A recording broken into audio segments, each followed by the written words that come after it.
하나님 아버지 감사합니다. 참 하나님께서 늘 우리 안에 또 살아계시고 또 참 선하시고 또 신실하심으로 또 우리를 여기까지 또 오시고 또 함께 하신 그 모든 하나님의 은혜를 기억하며 또 감사하기 원합니다.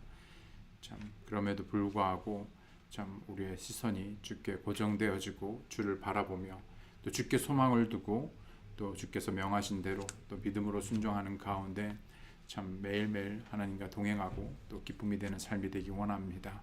또 귀한 성도분들 하나님께서 참 저들의 삶 속에서 또 함께 하시고 지켜주시고 그 모든 걸음을 또 이끌으실 때 참 그 모든 필요에 하나님께서 지금까지 또 채우시고 또 공급하셨듯이 또 계속해서 저희를 신뢰하는 가운데 참 주님과 더불어서 저희들의 이런 믿음의 여정들을 온전히 감당함에 부족함이 없도록 아버지 도와주시길 간절히 기도드립니다. 저희들 계속해서 요셉의 생애를 통해서 하나님께서 그 삶에 또 어떻게 개입하시고 또 요셉이라는 인물이 어떻게 믿음으로 하나님께 또 신실하고 또 기쁘게 믿음으로 하였는지 또 살펴보므로 또 우리 자신을 말씀을 통해 돌아보고 그런 믿음이 그런 신실함으로 주를 섬기는 귀한 성도들 또 제가 될 수 있도록 도와주시기 원합니다. 감사드리고 예수님의 이름으로 기도드렸습니다. 아멘. 오케이. 오늘은 창세기 41장 1절로 44절까지 좀 긴데요. 그래도 저희도 함께 같이 읽어보고 이미 여러분 그 요셉의 그 삶을 그 어렸을 때부터 그렇죠. 그리고 17살 때부터 그 이후에 그 모든 고난 속에서 그럼에도 불구하고 그가 어떻게 하나님을 신뢰하고 또 신실했는지 그리고 그가 어떤 형편에 있든지 또 어떤 고난에 있든지 그가 신실함으로 믿음으로 하나님께서 항상 그와 함께 하셨으므로 형통했다라는 것. 그런 부분을 통해서 이제 저를 쭉 오면서 이제 저희들 그렇게 신실했음에도 불구하고 오히려 거짓 고소를 당하고 감옥에 갇혀지고 또 지난번에 우리가 배운 대로 또 한 번의 기회가 와서 이제 막 잔뜩 희망이 부풀었지만은 또 잊혀지고 그렇죠. 망각되어진 채로 또 2년이라는 시간이 지나갑니다. 뭐 2년이 뭐 그렇게 뭐 금방 후딱 가겠지만은 여러분 이미 지칠 수 있고 힘든 그 상황 속에서 그리고 혹시 오늘일까 하는 그런 매일의 연속이 그 다음에 지나가고 또 그 다음이 지나가도 그래서 지나간 2년이라는 세월은 정말 엄청나게 긴 세월이죠. 드디어 하나님께서는 분명히 요셉을 감옥에서 꺼집어낼 수 있었을 그 순간에 있었음에도 불구하고 하나님의 뜻이 아니었고 하나님의 때가 아니었다는 거. 왜냐하면 하나님께서는 2년 후에 하나님이 이미 계획하시고 하나님의 뜻 가운데서 하나님의 백성을 구원하시고 또 하나님의 살아계심을 나타내시며 또 하나님께서 이루시고자 하는 것들을 요셉을 통해서 이루셨다는 것을 우리는 이미 살펴보고 배워왔습니다. 이제 저희들 요셉이 그 감옥에서 나와서 그가 어떻게 정말 가장 밑바닥까지 구덩이에 빠지는 정말 밑바닥에서부터 하나님께서 저를 어떻게 높이시고 하나님께서 사용하셨는지를 오늘 살펴볼 텐데요. 그래서 오늘 제목이 밑바닥에서 그리고 영웅으로입니다. 창세기 41장 1절 44절 저희 같이 길지만은 같이 읽어보면서 살펴볼 텐데요. 제가 읽겠습니다. 만 2년이 끝난 뒤에 파라오가 꿈을 꾸니라. 보라 그가 강가에 서 있는데 보라 잘생기고 살찐 암소 7마리가 강에서 올라와 풀밭에서 뜯어먹더라. 또 보라 그것들의 뒤를 따라 못생기고 야윈 다른 암소 7마리가 강에서 올라와 강둑에서 그 다른 암소들 곁에 섰는데 그 못생기고 야윈 암소들이 전에 있던 뭡니까? 잘생기고 살찐 암소 7마리를 먹음으로 이에 파라오가 깨니라. 완전히 나이트메어죠. 그냥 뭐 그런가 보다 하는데 한번 상상해 보십시오. 그냥 소가 소를 잡아먹어요. 이상하게 막 흉측하게 생긴 소가 막 소를 잡아먹는 그 예로. 자, 5절 그가 잠들어 두 번째 꿈을 꾸었는데 자 이게 첫 번째 꿈이었고요. 두 번째 꿈을 꾸었는데 보라 줄기 하나에 통통하고 좋은 곡식 이삭 7개가 나오더라. 또 보라 그것들의 뒤를 따라 가늘고 동풍에 마른 이삭 7개가 솟아나오더니 그 가는 이삭 7개가 전에 있던 뭡니까? 통통하고 꽉 찬 이삭 7개를 삼킴으로 파라오가 깬즉 보라 꿈이더라. 참 유상하고 이상하죠. 더 나아가서 불길하고 기분이 안 좋습니다. 근데 너무나 생생하죠. 자, 아침에 자기 영이 불안함으로 그가 사람을 보내어 이집트의 모든 마술사와 그것의 모든 지혜자를 부르고 파라오가 그들에게 자기 꿈을 일렀으나 그것들을 파라오에게 해석해 주는 자가 없었더라. 자, 이런 꿈 얘기는 또 누가 있었는데 왕이 있었는데 여러분 생각나십니까? 다니엘에 보게 되면요, 느부갓네살 왕이 꿈을 꾸고 근데 그래도 이 왕은 좀 나은 것 같아요. 왜냐하면 다니엘에서 보게 되면 느부갓네살 바벨론의 느부갓네살 왕은요 꿈을 얘기해 주지 않았어요. 그리고 맞춰보라 그랬어요. 생각납니까? 예. 아니 말을 해주고 맞추라 그러는데 말도 안 해주고 맞춰봐. 그리고 해석해봐 그러니요 그리고 못 맞춘다고 다 죽이려고 그랬어요. 예, 그랬는데 적어도 이집트 여기 왕은 그래도 적어도 무슨 꿈을 꿨는지 설명을 해줬습니다. 자, 그때 잠 맡은 자들의 우두머리가 파라오에게 말하여 이르되 내가 이날 나의 잘못을 기억하나이다. 무슨 잘못이요? 말해주기로 했는데요 까맣게 잊어버린 거예요. 근데 이제서야 기억이 난 것입니다. 너무나 이상하지 않아요? 예, 잊을 수 없는 그러나 있었던 그리고 이제야 기억이 난 것이죠. 10절 파라오께서 자신의 신하들에게 놓아사 나와 빵 굽는 자들의 우두머리를 다 호위대장의 집에 감금하셨을 때에 나와 그가 하룻밤 사이에 꿈을 꾸되 우리도 그런 꿈을 꿨다는 거죠. 근데요 우리 각 사람이 각각의 꿈 해석대로 꿈을 꿨나이다. 그곳에 호위대장의 종인 히브리 사람 청년 하나가 우리와 함께 있기에 우리가 그에게 말하며 그가 우리를 위해 우리의 꿈을 해석하되 각 사람에게 각각의 꿈대로 해석하였는데 그가 우리에게 해석한 대로 되어 그분께서 나는 내 직무로 복직시켰고 그는 나무에 매달았나이다 하니라. 이에 파라오가 사람을 보내 요셉을 부르니 그들이 급히 그를 감옥에서 데려오므로 그가 수염을 깎고 옷을 갈아입고 파라오에게 들어오니라. 파라오가 요셉에게 이르되 내가 한 꿈을 꾸었으나 그것을 능히 해석하는 자가 없는데 내가 너에 관하여 들으니 너는 꿈을 이해하여 능히 해석한다 하는도다 하매 요셉이 파라오에게 응답하여 이르되 그 일은 내게 있지 아니하나이다. 하나님께서 파라오에게 화평의 답을 주시리다 하니라. 파라오가 요셉에게 이르되 보라 내가 꿈의 강둑 위에 서 있었는데 보라 살찌고 잘생긴 암소 7마리가 강에서 올라와 풀밭에서 뜯어먹더라. 또 보라 그것들의 뒤를 따라 빈약하고 심히 못생기고 야윈 다른 암소 7마리가 올라왔는데 그같이 나쁜 것들은 이집트 온 땅에서 내가 결코 보지 못하였노라. 그 야위고 못생긴 암소들이 처음에 살찐 암소 7마리를 먹었으며 그것들을 먹었으나 그것들을 먹었는지 알 수 없었고 그것들이 여전히 처음과 같이 못생겼더라. 이에 내가 깼니라. 내가 꿈에 보니 보라 줄기 하나에 꽉 차고 좋은 이삭 7개가 나오더라. 또 보라 그것들의 뒤를 따라 시들고 가늘며 동풍이 마른 이삭 7개가 솟아나오더니 그 가는 이삭들이 좋은 이삭 7개를 삼켰노라. 내가 이 꿈을 마술사들에게 말하였으나 그것을 내게 밝히 보이는 자가 없었느니라 하니라. 요셉이 파라오에게 이르되 파라오의 꿈은 몇 개요? 2개인데 그런데 뭐라고요? 하나이니다. 왜요? 2개지만은 그것은요 같은 것을 지목하고 있기 때문이죠. 하나님께서 친히 하시고자 하는 일에 파라오에게 보이셨나이다.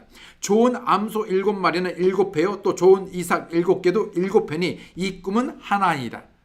그것들을 따라 올라온 야위고 못생긴 암소 7마리는 7배요. 또 동풍에 말라 속이 빈 이삭 7개도 기근이 드는 7배니 내가 파라오에게 아뢰기를 하나님께서 친히 하시고자 하는 일을 파라오에게 보이셨나이다 함이 바로 이것이니이다. 보소서 이집트 온 땅에 두루 7배 큰 풍년이 들겠고 그 뒤에 7배 기근이 들므로 이집트 땅에서 그 모든 풍성함을 잊게 되고 그 기근이 이 땅을 소멸시킬 것이며 또 뒤따르는 그 기근이 매우 심함으로 그것으로 인해서 이 땅에서 그 풍성함을 알지 못하게 되리이다. 예. 전후무한 풍년이 있는데 그 풍년이 다 끝나기도 전에 기근이 시작되는데 그 기근이 엄청나서 전에 있던 풍년도 기억하지 못할 만큼 아예 나라를 황폐시키는 그런 기근이 올 것을 말씀하시는 것이죠. 파라오께서 꿈을 2번 겹쳐 꾸신 것은 하나님께서 그 일을 굳게 정하셨기 때문이다. 하나님께서 곧 그 일을 행하실 터이니 그러므로 이제 파라오께서는 사력 있고 지혜로운 사람을 골라 그가 이집트 땅을 다스리게 하소서. 파라오께서는 또 이 일을 행하시되 곧 이 땅의 직무 수행자들을 두시어 그 7해 풍년에 이집트 땅의 5분의 1을 취하시고 그들이 다가올 그 좋은 해 동안에 모든 식량을 거두고 그 곡식을 파라오의 손 밑에 쌓아두어 도시들 안에 식량을 간직하게 하소서. 그 식량을 이 땅을 위해 저장하여 이집트 땅에 임할 곧 7해 기근을 대비하시면 이 땅이 그 기근으로 말미암아 멸망하지 아니하리이다 하니라. 그 일이 파라오의 눈과 그 모든 신하들의 눈에 좋게 보이므로 파라오가 자기 신하들에게 이르되 이 사람같이 속에 하나님의 영이 거하는 사람을 우리가 찾을 수 있으리 하고 요셉에게 이르되 하나님께서 이 모든 것을 내게 보여주셨으니 너와 같이 사력 있고 지혜로운 자가 없도다. 너는 내 집을 다스릴지니라. 내 온 백성이 내 말에 따라 치리를 받으리니 나는 왕자에서만 너보다 높으니라 하니라. 파라오가 또 요셉에게 이르되 자 내가 너를 세워 이집트 온 땅을 다스리게 하노라 하며 자기 손에서 반지를 빼어 요셉의 손에 끼워주고 그에게 고운 아마옷을 입히며 금사슬을 그의 목에 걸어주고 자기가 소유한 둘째 병거에 그를 타게 하며 그들이 그 앞에서 소리를 지르기를 무릎을 꿇고 절하라 하더라. 파라오가 요셉을 이집트 온 땅을 다스릴 치리자로 삼았더라. 파라오가 요셉에게 이르니 나는 파라오니라. 이집트 온 땅에서 내 허락 없이는 손발을 들 자가 없으리라 하고. 예. 간절히 여러분 원하는 어떤 것을 위해서 열심히 일을 하거나 또 그것을 얻기 위해서 열심히 절약을 해서 모아서 그렇죠. 그래서 그것을 샀는데 그것을 얻었는데 보니까요. 내가 그렇게 바랬던 것만큼 생각만큼 좋지가 않아요. 그런 거 경험해 보셨습니까? 예. 막 너무 좋아 보이고 막 돈을 막 절약하고 막 아껴가지고 막 일을 하고 해서 그걸 샀는데 보니까는 별로예요. 예. 또 반대로 어떤 것을 열심히 일해가지고 그거 원하는 것을 사거나 또 얻었는데 보니까 생각보다 훨씬 좋아요. 그죠? 만약 그렇다면 우리는 그런 순간이 있으면 가치가 있었네. 좀 돈은 냈지만은 뭐 밥을 뭐 레스토랑 가도 돈 주고 비싼 돈 주고 했는데 너무 맛이 없어요. 가서 칼국수 다시 먹어야 돼. 돈은 돈대로 들었고. 예. 예? 아닌데 너무 비싸긴 비쌌는데 이만큼밖에 안 먹기는 안 먹었지만은 그래도 괜찮았어. worth it. 예. 가치가 있었어. 종종 하나님을 위해 살려고 할 때 그렇죠. 그리스도인이라면 누구나 그렇죠.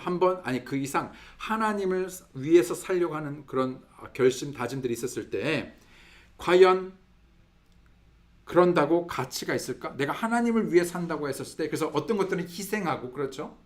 하나님을 위해서 살기 위해서 어떤 것들은 희생하고 그렇죠. 그래서 어떤 것들은 내가 정말 하나님을 살기 위해서 하는데 과연 내가 이렇게 한들 내가 믿음으로 살려고 그러고 그래서 내가 다른 것을 포기하고 내가 하나님을 위해서 하는 그래서 그것이 예배가 되었든 아니면 하나님과 동행하는 삶이 되었든 뭐 전도가 되든 섬김이 되었든 그게 뭐가 되었든지 간에 계속해서 하긴 하는데 과연 그럴 가치가 있나? 혹시 그런 여러분 의문 내지는 그런 생각이 들어보신 적 있으신지요? 누군가가 그러한 의문에 대해서 묻게 된다면 오늘 본문에 요셉이 그랬을지 모릅니다. 예.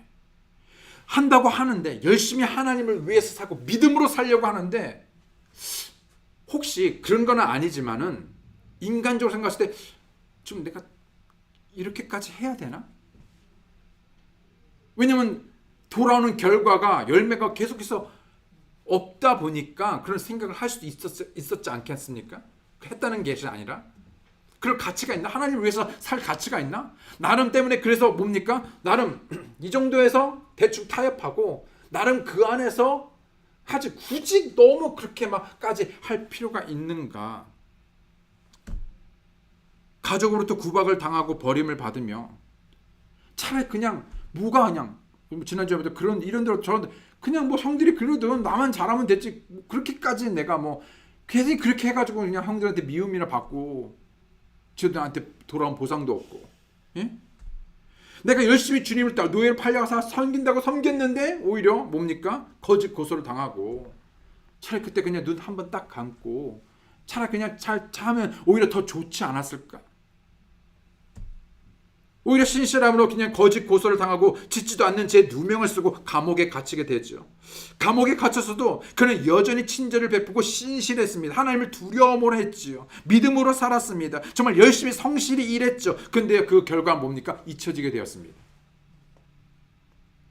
만약에 요셉이 옳은 일을 행했으면서도 그런 자신의 삶에 일어난 일들, 안 좋은 일들, 부정적인 일들, 그런 결과들에 대해 의아하고 의심했어도 당연히 이해됐을 것입니다. 사실 요셉이 이상한 거지, 사실 우리 중 누구래도 여러분 이런 계속 안 좋은 일이 벌어지면 자꾸 낙심이 되고, 그렇죠?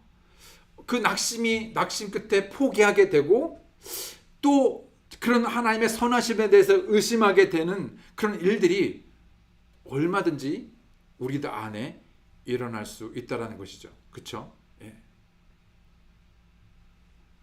그러나 우리가 기억해야 하는 한 가지가 있다면, 모든 것이 하나님의 손 안에서 이루어지고 그 하나님께서 모든 것을 컨트롤하신다는 것. Out of control, out of God's control. 하나님의 통치 밖에서. 그래서 어떻게 하다가 보니까 된 게 아니라, 여러분 안 좋은 일이든 좋은 일이든 뭐든 우리가 하나님의 자녀가 되어서, 그렇죠? 그 만유보다 크신 하나님의 주권 속에서, 물론 우리가 뭔지보다 더 차지할 것 없이 작은 존재라 할지라도 참새도 돌보시는 그 하나님께서 하나님의 자녀인 우리를, 핏값으로 사신 우리를 기억하시고 관찰하시고 삶에 개입하시고 그분의 모든 보호와 통치 속에서, 주권 속에서 우리를 다스린다는 것. 비록 우리가 이해되지 않고, 설령 우리가 느끼지 못하고, 설령 우리가 보지 못한다 할지라도 말이지요. 여러분, 우리가 너무나 잘 아는 말씀이죠. 로마서 8장 23절에 보게 되면 뭡니까? 하나님을 사랑하는 자들, 그렇죠? 하나님 목적에 다 부르심을 받은 자들에게는 뭡니까? 모든 것이 합력하여, 자 보십시오, 하나님을 사랑함으로 하는 겁니다. 그래서 하나님께 신실한 것이죠. 그래서 하나님의 그 부르심의 목적에 합당한 삶을 사는 것입니다. 그럼에도 불구하고 믿음의 삶을 포기하지 않을 때, 지금은 아니지만, 알 수는 없지만 결국은 이 모든 것을 통해서 하나님을 굳건히 붙든 그 사람에게 무엇이 이루어지는가? 기대했던 그 선함, 그 결말, 하나님의 선이 이루어지게 되는 것이죠. 아멘. 창세기 41장에서 우리는 요셉의 삶에서 아직 펼쳐지지 않은 하나님의 계획이 어떻게 시작되는지 볼 수 있습니다. 만약 혹시라도 그러진 않았지만, 그냥 일반적인 가정에 의하면 혹시라도 요셉이 이런 고난과 시련 중에 살아계신 하나님의 보상에 대하여 의심을 품었더라면, 지금 현재 그는 앞으로 하나님께서 신실하셨고, 하나님께 신실하고 그 하나님에 대하여 믿고 옳은 일을 했던 것이 얼마나 가치가 있었는가. That's worth it.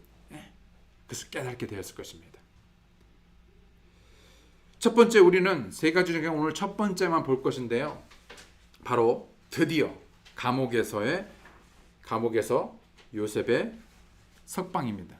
풀려나는 것이죠. 지난번 과에서 요셉에게 했던 약속을 기억하시는지요?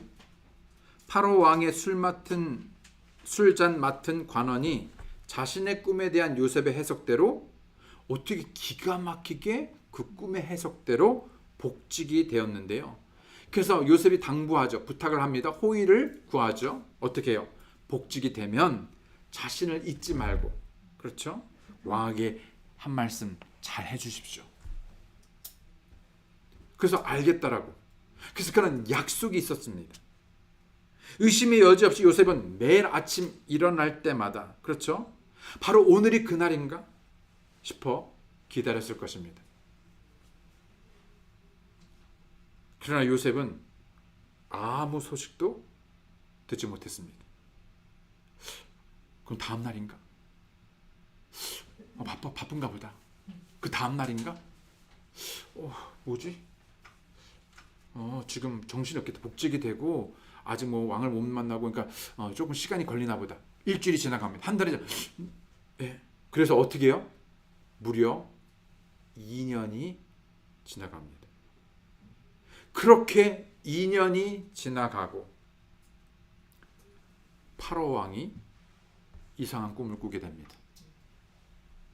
그리고 자신의 꿈을 해석할 수 있는 요셉을 불러 그 감옥에서 끄집어내는 것이죠.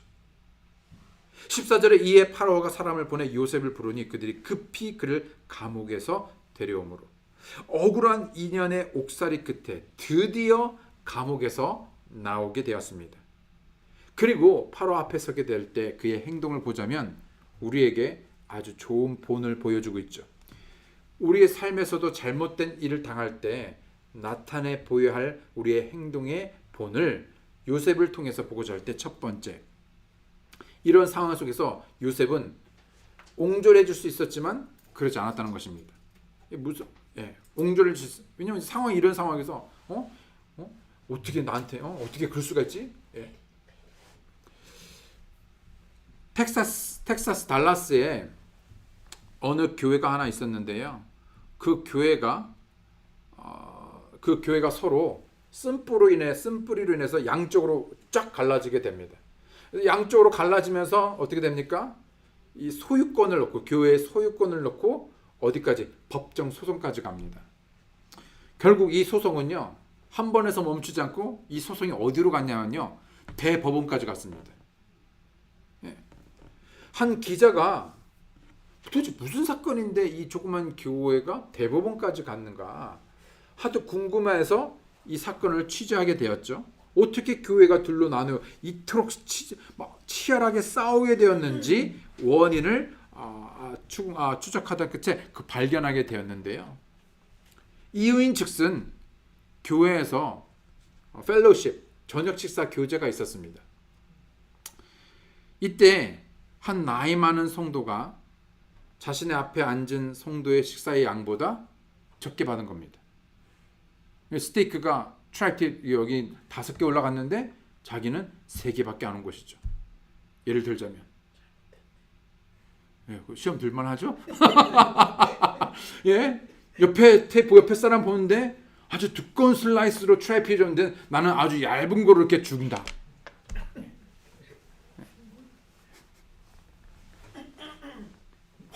화가 났습니다.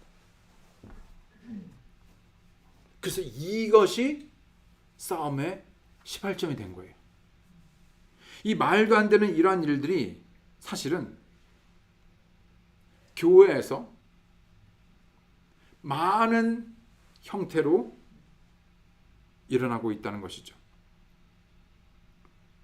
예를 들면 피아노에 자리를 놓고 싸운다든지, 그렇죠? 아니면 무슨 예산이 어떤 그런 부분이라든지, 아니면 우리는 호칭이 없지만 그런 호칭에 관련된 거라든지 등등, 하나에서 10가지 아니 그 이상 수많은 것들로 별거 아닌 것 같은데 그것이요 큰 일이 되어서 그런 일들이 일어날 수 있다는 것이죠. 좀 더 예수 그리스도를 닮은 인격적인 사람도 있지만 교회 안에 구원 받았음에도 불구하고 덜 성숙한, 방금 우리가 제목에서 했던 조금 마음이 좁은 옹졸한 사람들이 있다는 것이죠. 우리 역시도 다른 사람과의 관계 속에서 이런 좀 옹졸하고 좀 째째한 일들이 벌어질 수 있다는 것입니다. 정말 사소하고 작은 일에 화가 나고 상처를 입으며 그리고 그 상처를 붙듭니다. 혹 누군가라도 나를 부당하게 대우하거나 무시하면 우리는 같은 방법으로 되돌려 갚아주려고 하지요. 그리고 상처당한 일에 몇 날, 며칠, 아니 몇 달, 심지어는 몇 년이 지나가도록 붙들고 있습니다. 한때 어린 시절 또는 중학교 때 나에게 상처 준 일들로 인해 지금까지 그 사람과 친구가 될 수 없는 이유가 될 수 없는 것처럼 우리는 용서하는 법을 배우고 과거의 상처나 아니면 그런 어떤 상처에 머물러 있기보다 우리는 앞으로 나아가야 할 것입니다. 에베소서 4장 32절에 보면 서로 친절히 대하며, 교회 하는 말이잖아요. 그럴 리 뭐가 있냐 할 수 있지만은 이 말씀이 나올 만큼 그런 친절하지 못한 일들이 있을 수 있다는 것이죠. 때문에 뭐라고 말하면 서로 친절히 대하며 상냥한 마음을 품고 그다음에 뭐라 말합니까? 서로 용서하기를 하나님께서 그리스도로 인하여 너희를 용서하신 것 같죠. 그래서 뭘 지금 리마인드하고 있습니까? 너 자신이 누구를 용서하지 못할, 그래서 사실 어떤 부분은 우리가 이 인간적인 생각에서 이해할 만큼 그것이 용서하지 못할 일을 할지라도 사도 바울은 누구를 빗대마면 그런데 네가 하나님으로부터 결코 용서받지 못할 사람이었음에도 불구하고 어떻게 내가 용서받았는지, 그래서 그 용서를 받은 너가 예수님께서 너를 용서해 주신 것 같이 서로 용서합니다.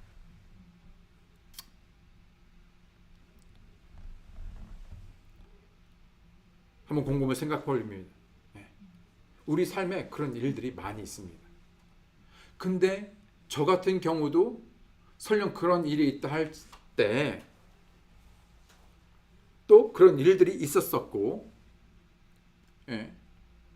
뭐 그것이 무슨 뭐 어린이서만 이런 뭐 티네이저 청소년 때도 마찬가지고 어렸을 때 그런 일들이 평생 있을 수 있는데 항상 어디로 가냐면 내가 어떤 용서를 받았는지를 기억하는 것입니다. 요셉이 감옥에서 풀려나게 된 후 그는 파라오 앞에 서게 되겠죠? 그죠? 그럼 무슨 일이 일어났겠습니까? 감옥에서 불러가지고 감옥에서 나와서 파라오 앞에 왕에 갔는데 무슨 일이 있었을까요? 딱 걸렸어. 저번에 내가 꿈 해석해준 너, 내가 너 꿈 해석해줘가지고 3일 만에 복직된 너 받지 않았겠습니까? 거기서 바로 왕 옆에 있었을 거 아니에요. 왕 앞에 나갔을 때 여지없이 그때 도와준 술잔 맡은 관원을 다시 보기를 궁금했을지도 모르고요. 또 봤을지도 모릅니다. 이 녀석 어디 있지? 막 찾아봐고 막. 만약에 마주쳤다면 어땠을까요? 술 맡은 잔 맡은 자는요. 요셉을 보고 당황했을 거예요. 요셉 이렇게 했을 겁니다. 당황스럽지 않겠어요? 2년이나 지나갔는데 요셉은요. 눈을요 치켜뜨고요. 어떻게 나를 2년 나를 기억이나 하긴 했어. 어떻게 너 때문에 감옥에서 2년이나 더 갇혀 있었던 걸 생각하면 아주 치가 떨리고 어떻게 그럴 수 있는지 어디 두고 보자. 그런 마음이 들 수도 있었겠죠. 물론 요셉은 아니었겠지만 일반적인 경우라면. 그런데 요셉은요. 옹졸해지지 않았습니다. 대신 요셉은요. 더 큰 그림을 보았죠. 여러분과 다른 사람과의 관계는 어떠신지요? 자신에게 상처를 주고 또는 어떤 부당한, unfair한, 그렇죠? 어떤 부당하게 했던 그 사람들에 대하여 여전히 bitterness 또는 어떤 그런 원한을 품고 계신가요? 그래서 그 사람을 볼 때마다 막 생각이 나고 막 상처가 막 더 커지고 옹졸한 마음에 상처난 관계를 가지고 있거나 안 좋게 관계가 끝난 사람들은 혹시 없는지 요셉의 본을 따라서 어렵지만 하나님을 신뢰함으로 여러분 용서해 주기 바랍니다. 이 용서라는 게 뭐냐면요. 내가 붙잡고 있는 걸요. 릴리스하는 거예요. 여러분 내가 이것을 붙들고 있는 여러분 이것이요. 마치 그 하나님의 축복의 관을 막고 있고 그 짐을 내가 꽉 막고 있어서 이 혈관도요. 여러분 이게 잘 혈관이 막히면요. 건강에 안 좋잖아요. 그런 것처럼 여러분 꽉 붙들고 있는 것들을요. 릴리스한 겁니다. 그래서 누구에게? 주님께 하는 거예요. 그래서 뭘 하냐면 내가 주를 신뢰함으로 주께서 내가 옳은 믿음의 반응을 하면은 하나님께서 take care 하시는 것입니다. 무슨 말이에요? 그러니까 나머지 것, 저 사람 또는 어떤 환경 또는 이 사건, 문제 그것은요. 내가 해결할 수도 없고 그렇죠? 그래서 그걸요. 그냥 맡기는 겁니다. 맞습니까? 그게 믿음이잖아요. 예. 그래서 뭡니까? 하나님을 신뢰함으로 하나님께서 내게 말씀하셨기에 뭐라고요? 내가 너희를 용서하신 것 같이 너희도 서로 용서하라. 결국 누구를 위한 말씀입니까? 그 사람이요. 여러분 그 사람이 용서받을 자격이 있는지 용서받을 자격이 없는지 있는지는 여러분 우리가 상관할 바가 아닙니다. 그 사람은 그냥 하나님께 맡기면 되고요. 그 사람이 진짜 회개하여 하나님께 용서를 구하고 그래서 그 사람이 변화되고 안 변화되고 또 좋은 사람이 되고 안 좋은 사람이 되고 그 모든 것은 하나님과 일대 그 사람의 책임이지 적어도 나는 그 사람 때문에 함께 하나님의 축복을 가로막히는 사람이 아니라 그 모든 것을 하나님을 신뢰함으로 내려놓고 용서해야 한다는 것이 요셉이 그랬습니다. 두 번째로 요셉은 오만해질 수 있었지만 그렇지 않았습니다. 참 이게요. 모든 이게 항상 참 요새 참 저는 이게 모든 게 저한테도 참 적용이 되고 저도 많이 생각한 건데 나랑은 상관이 없는 것 같이 누구라도 이런 어떤 상황이 되면요 그럴 수 있는데요. 제일 이 오만함 내지는 어떤 프라이드풀한 거, 그렇죠? 교만함. 여러분 제게 우리는요 겸손한 척은 하지만 실질적으로 보면요 우리는요 그렇게 겸손하지 않거든요. 그리고 누가 나를 그렇게 교만하다고 이렇게 여기는 사람이 어디 있겠습니까? 예. 그만큼은 아니지라는 생각에 또는 우리가 그렇게 안 하려고 하지만은 실상 내가 얼만큼 교만하고 오만하고 또 뿐만 아니라 오만하고 교만할 수 있는지를 잘 우리가 못 느끼는 것 같습니다. 또 그것을 우리가 정말 낮추지 않고 겸손하지 않기 때문에 한 번에서 그렇게 드러나는 것은 아니지만 여러 가지 일들을 통해서 결국 없었던 교만이 생기는 것이 아니라 있었던 교만이 숨겨져 있다가 그것이 드러나게 되고 더 크게 되는 경우들이 많이 있죠. 요셉도 인간이었기 때문에 그런 오만하고 교만함이 있었을 것이고 그런 것들이 나타날 수 있었음에도 불구하고 요셉은 그러지 않았다는 것이죠. 어느 날 갑자기 누군가 문을 두드리겨 나가보니까 저기 화이트하우스 백악관에서요 경호원이 찾아왔어요. 그래서 여러분을 백악관으로 데리고 한다면 여러분 어떨 것 같습니까? 그런 일을 안 당해봐서 그런 일이 있을 수 없을 것 같아서 이게 무슨 적인가 상상해서 안 되겠지만 혹시라도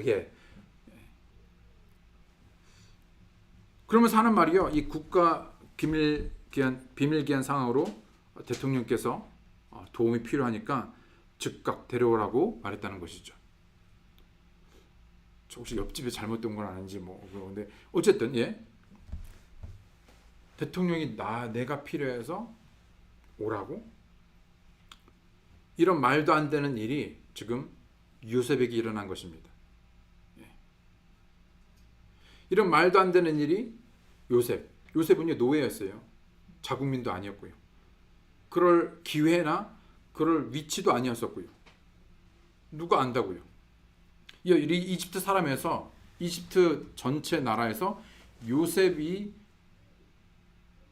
있든 말든 어디 있든 감옥에 있었는지 그 무슨 상관 전혀 신경 쓰는. 근데 어떻게 해요? 찾아온 것입니다. 파라 왕이 자신을 필요로 하여 급히 찾는다고 했었을 때 요셉은요 교만하게 반응할 수 있었죠. 어쩌면 생각하길 그래 어느 누구의 왕의 꿈을 해석할 자가 없지. 그래 맞아 당연하지. 오직 나만 꿈을 해석할 수 있어. 내가 좀 탁월해.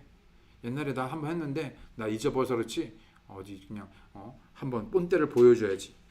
그랬을지 모르죠. 그러나 요셉은 겸손했습니다. 그러면서 왕을 대면했을 때 뭐라고 말합니까? 그 일은 내게 있지 않습니다. 다시 말해서 뭡니까? 내가 꿈을 해석할 수 있는 게 아닙니다. 나는 할 수 없습니다. 저는 왕의 꿈을 해석할 수 능력이 제게 있지 않습니다. 근데 교만은 모르게 뭐라고 말합니까? Look at me. 내가 그 정도는 아니지만 그래도 내가 좀 하지. 내가 조금 하지. 내가 좀 얼마나 하는지 오케이. 도움이 필요하다 좀 도와줄게요. 그러나 겸손한 말하기를 하나님께서 하실 수 있는 것을 보라고 합니다. 이게 겸손입니다. 내 삶에서 내가 얼마나 잘 하는지 또는 내가 얼마나 잘 섬기는지, 또는 내가 얼마나 잘 말하는지, 뭐 등등 뭐든 뭐가 그게 아니라 겸손은 하나님께서 하실 수 있는 것을 보십시오. 요셉은 파라오 왕으로 하여금 오직 영광을 받으시기 합당한 유일한 한 분을 가리키며 그분을 보도록 했습니다. 우리도 요셉과 같이 우리의 삶에서 우리는 항상 이 물구가 또는 이 초점이 우리를 통해서 어디로 가야 되냐면 예수님께 가야 됩니다. 예. 그들이 보고자 하는 것은 인간 김매녹이나 누가 아니라 우리 안에서 신실하시고 역사하시는, 살아 역사하시는 그 하나님을 보도록 하는 것이죠. 우리로 하여금 자만하고 교만하게 만드는 어떤 기술, 능력, 달란트 등은 무엇인지요? 어떤 것을 성취하였을 때 자신으로 하여금 자랑하게 만드는 것은 무엇인지요? 교만이 가져다주는 재앙스러운 결과를 보자면 성경은 명확하게 수없이 말하고 있죠. 잠언 16장 5절에 보게 되면 마음이 교만한 자는 다 죽게 가증한 자니 손에 손을 잡을지라도 그는 벌을 면하지 못하리라. 잠언 16장 18절에 뭐라 말합니까? 멸망에 앞서 뭐가 있습니까? 교만이 나가며 넘어짐에 앞서 거만하니. 그러니까 넘어지면 결과잖아요. 그렇죠? 멸망은 결망인데 왜 멸망과 넘어짐이 있게 됐냐면 그 원인, 바로 그 앞서서 뭐가 있냐면 항상 교만이 있었다는 것입니다. 잠언 29장 23절에 보면 사람의 교만은 그를 낮추려니와 명예는 영이 겸손한 자를 들어 올리리라. 결국 누가 명예롭게 되고 누가 높아지게 되어 있습니까? 자신을 철저히 낮추는 그 사람을, 겸손히 낮추는 그 사람을. 그래서 자신이 낮춰지게 보니까 누가 나타나게 됩니까? 예수님이 보이게 되는 것이죠. 여러분 한 번은 어떤 예배 시간에 항상 이게 이제 예배 참석하는 자녀가 있었는데 한 번도 십자가를 본 적이 없는데 어느 날 목사님이 몸을 낮추는 경우가 있었는데 그 몸을 낮추니까 뒤에 십자가가 보인 거예요. 우리는 종종 그 십자가 또는 그 예수님을 두고 우리가 너무 뻣뻣이 서다 보니까 마땅히 보아야 할 그 예수님이 보이지가 않는 것이죠. 왜요? 자꾸만 내가 드러나기 때문인 것이지요. 예. 갈라디아서 6장 3절에 보게 되면 만일 어떤 사람이 아무것도 아니면서 스스로 무엇이나 되는 것으로 생각하면 자기를 속이나니 모든 영광을 하나님께 돌리는 것을 잊지 말고 우리는 끊임없이 주의해야 하는 것이죠. 참된 진리는 바로 우리가 가진 모든 것들이 어디로부터 왔습니까? 하나님으로부터 왔으며 하나님께서 영광 받으시기 원하시기에 하나님을 높이고 하나님을 영어롭게 하는 것을 기억해야 하는 것입니다. 야고보서 1장 17절에 모든 좋은 선물과 모든 완전한 선물은 어디에서 온다고요? 위에서 오며 빛들의 아버지로부터 내려오거니와 그분께는 변함도 없고 회전하는 그림자도 없느니라. 이런 모든 선한 것, 모든 좋은 것은 내가 이렇게 해서 된 것이 아니라 모든 좋은 것은 어디로부터 왔냐면 하나님으로부터 온 것입니다. 마지막으로 세 번째, 오늘의 마지막입니다. 세 번째, 바로 요셉은 개인적인 편익을 구할 수 있었지만 그러지 않았습니다. 자, 보십시오. 그동안에 여러 어려운 드디어 이제 기회가 오게 됐고 이 기회를 붙잡아 기회를 삼아서 이제는 뭡니까? 나의 어떤 그런 유익, 편익을 구할 수 있었지만 요셉은 그러지 않았습니다. 되게 우리는 그러지 않나요? 어떤 기회를 잡는다는 것은 결국 무엇입니까? 내가 좀 더 좋은 자리, 내가 좀 더 좋은 위치, 내가 좀 더 좋은 더 많은 물질 이익, 내가 좀 더 좋은 어떤 이익을 내가 얻기 위해서 그 기회를 붙잡잖아요. 지금 요셉은요, 지금이 절대 기회였습니다. 정말 감옥에서 그저 나오는 것뿐만 아니라 이 일로요, 그는요, 정말 일확천금을 누릴 수 있었고요, 정말 엄청난 정말 영광을 누릴 수 있었고요, 더 이상 이제 그전에 그 엄청난 고생을 뒤로 하고 이제는 출세하며 유명해지며 정말 이제는 떵떵거리며 이제 그냥 성공한 삶을 살 수 있는 기회를 얻게 된 것이죠. 그래서 그 기회를 붙잡았냐 하는데 그는요, 자신의 그 이익을, 개인적인 편익을 구할 수 있었음에도 불구하고 요셉은 그러지 않았습니다.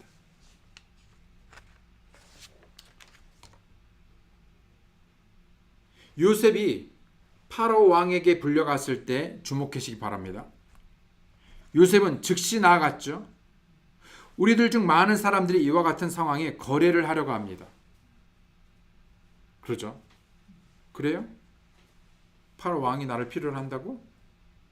생각해보고 이제 입장이 달라졌어요. 이제 입장이 달라진 거죠. 내가 도와주면 왕은 나한테 뭘 해줄 건데?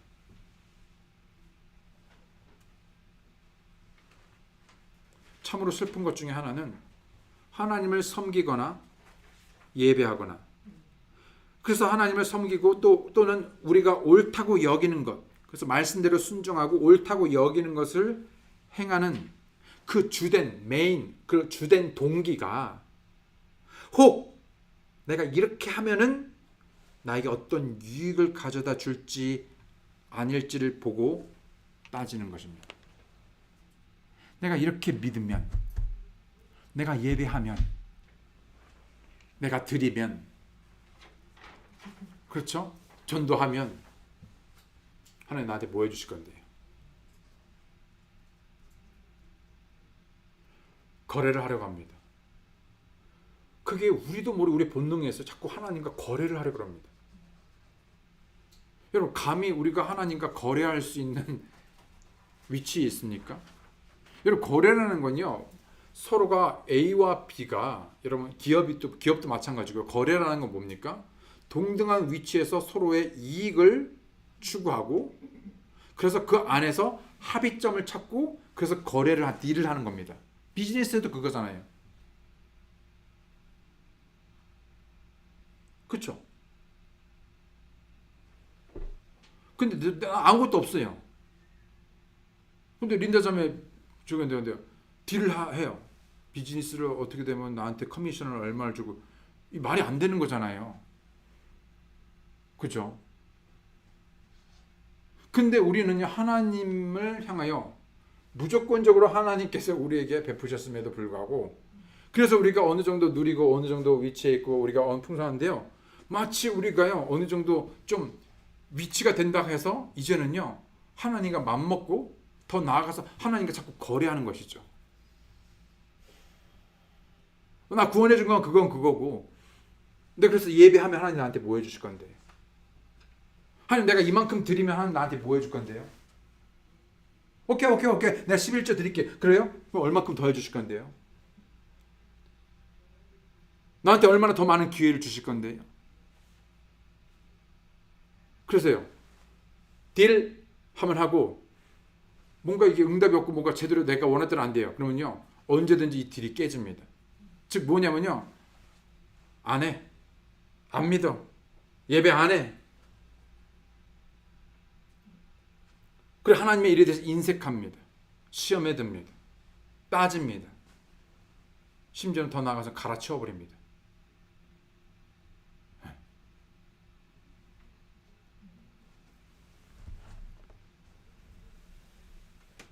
또 실망스러운 것은 사람들이 교회의 어떤 특별한 행사에만 나타난다는 것이죠. 뭐 우리는 그런 경우가 없지만, 그래서 뭐 이게 잘 와닿지는 않겠지만, 뭐 어떤 교회에서는 어떤 경우에는 볼거리, 먹거리, 그리고 사람들을 만나러 교회로 옵니다.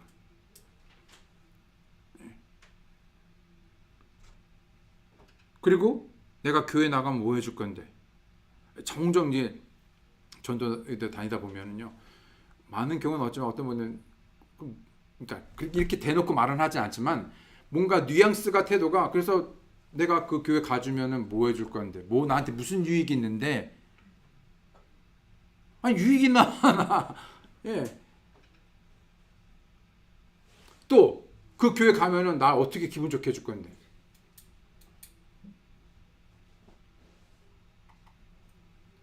나한테 무슨 이익이 있는데? 이런 태도를 보입니다.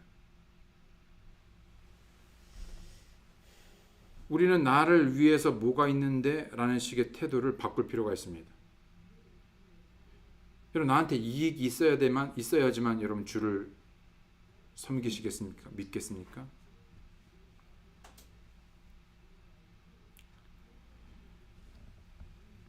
어떤 한 선생님이 쓴 글입니다. 여러분의 나라가 여러분을 위해 무엇을 해줄 수 있는지 묻지 말고 나라를 위해 여러분이 무엇을 할 수 있습니까? 라고 누가 말했습니까? 유명한 문구인데 JF 케네디가 국민들을 향해 말한 겁니다. 나라가 뭐 해줄지만 바라지 말고 당신이 나라를 위해서 무엇을 할 수 있는지 말하라는 것이죠. 예. 그런데요, 이 말을 이제 이분이 이제 쓴 말하면 여러분의 나라가 여러분을 위해서 무엇을 해주시는지 묻지 말고 나라를 위해서 여러분 무엇을 하십니까라는 이 JF 케네디의 국민들에게 말한 것을 그리스도인들에게 바꿔 말한다라면 여러분의 하나님이 여러분을 위해서 무엇을 할 수 있는지 묻지 마시고 자신이 하나님을 위해서 무엇을 할 수 있는지 답하십시오.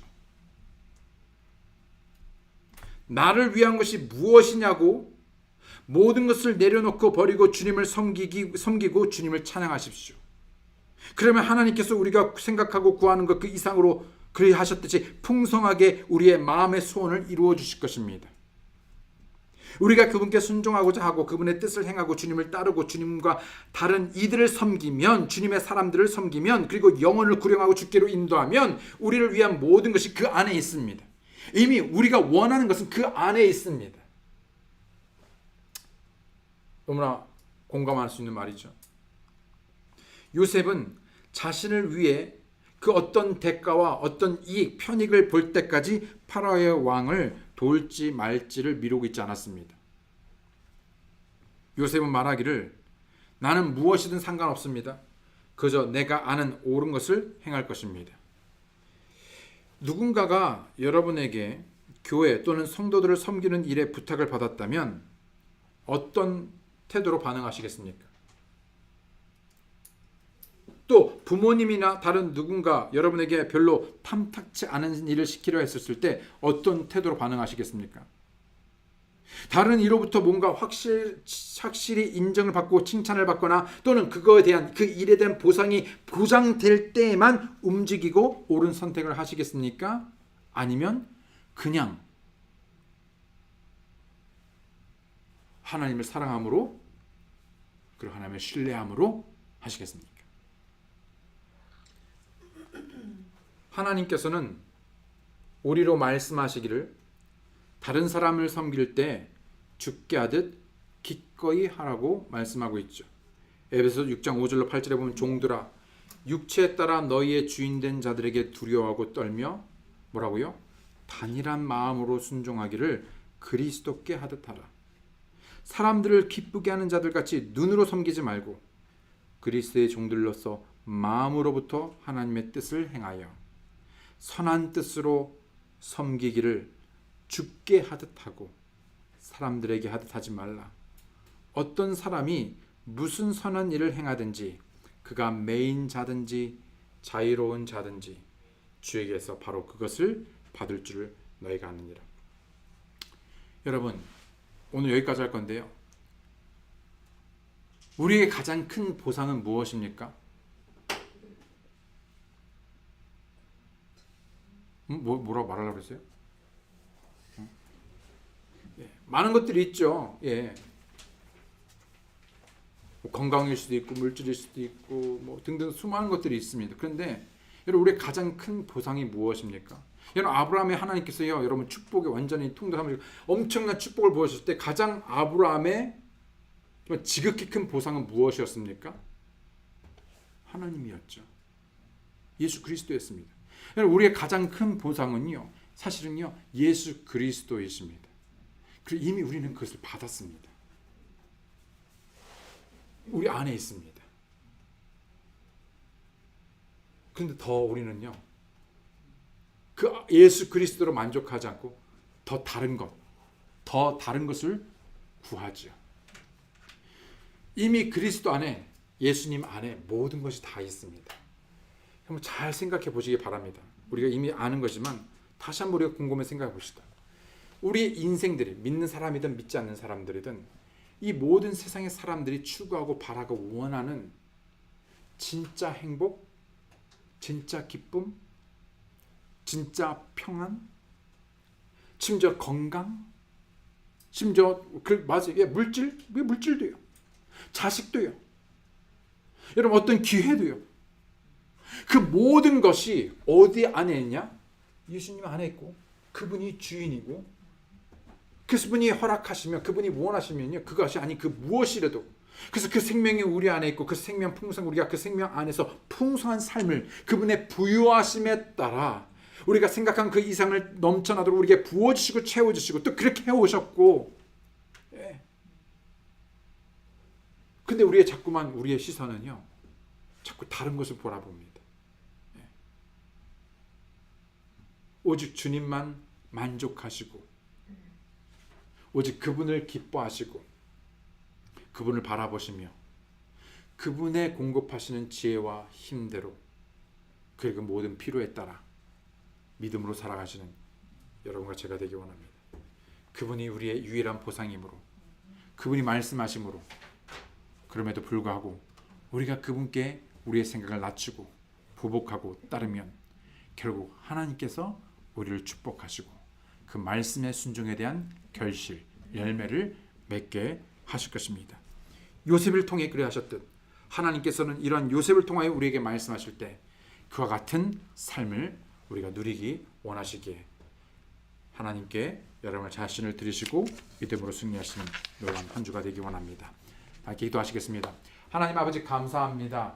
오늘 일단락 한 부분만 통해서 그 어려운 고난 중에 하나님께서 어떻게 요셉을 또 빚어 가시고 그의 삶 속에 개입하시고 또 하나님의 놀라운 뜻을 이루어 주기까지 참으로 요셉이 그럼에도 불구하고 참으로 포기하지 않고 믿음으로 주를 바라보고 주께 신실함으로 그 모든 공로를 주께 돌리고 또 자신의 이익이나 또 자신의 어떤 처지나 또는 어떤 환경을 바라보기보다 오히려 오직 주님 한 분만으로 만족하고 믿음으로 주를 기쁘시게 하였듯 오늘 우리들의 삶에서 참 주를 바라고 주께 소망을 두고 주께서 원하시는 대로 믿음으로 순종함으로 참 우리의 삶에 놀라운 하나님의 축복이 깃드는 그런 놀라운 성도들에게 도와주시옵소서. 감사드리고 예수님의 이름으로 기도드렸습니다. 아멘. 고맙습니다.